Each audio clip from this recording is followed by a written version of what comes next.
So with that, I am going to open up for any questions that you have. Mayor, are you done with electoral politics? And I ask that because you just mentioned the money, and you have the option of that money you've raised to hold that money for potentially a campaign down the line.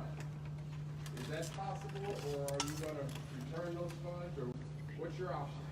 So this morning, if my donors have not already gotten a letter, they will give one shortly offering to refund the money and the donations that they have made to my campaign. You can't transfer campaign funds from one campaign to another campaign. And people very generously gave to our campaign, and I think it's only appropriate that I offer to return those funds to them. In terms of the future, I don't know what the future holds for me. I know I will be mayor until the first Tuesday in January. And what I have always said is that I want to leave this city better than I found it. So I will keep doing all of the things that we have done each and every day. We are going to keep working on affordable housing. We are going to continue to work to make sure that people who are living on our streets have a home and the supportive services that they need. And we are going to continue to do every single thing in our power to make the city safer. Mayor Bottoms, is there a job for you that's better than mayor of Atlanta? I'm sorry. Mayor, you talked about not running.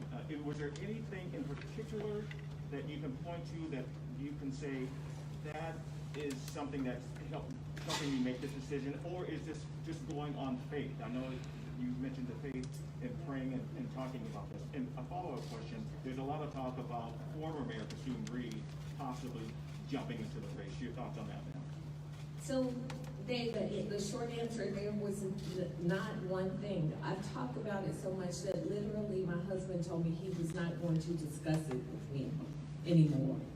And I am very grateful for the people who I have talked to and sought their counsel who kept my confidence. This is not something I woke up and decided yesterday. This is something I've been thinking about for a very long time.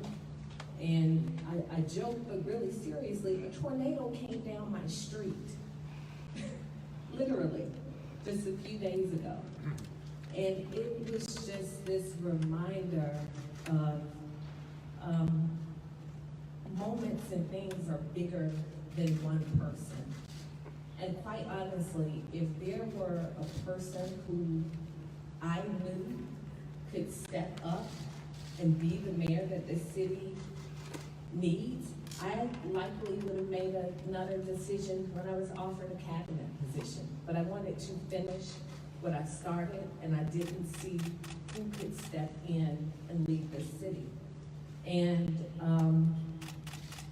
the voters will decide who that person is. And in my multitude of conversations with God about this, I am not God.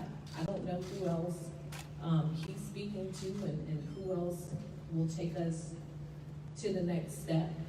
But what I do, I have a pretty good idea of the people it should not be, but that will be for the voters of Atlanta to decide. And that's part of the reason behind my timing and making this announcement now, to give a candidate who perhaps won't be a self-funded candidate. It's easy for someone wealthy to write themselves a check and run for office, but to give someone an opportunity to truly go out, fundraise, organize a campaign.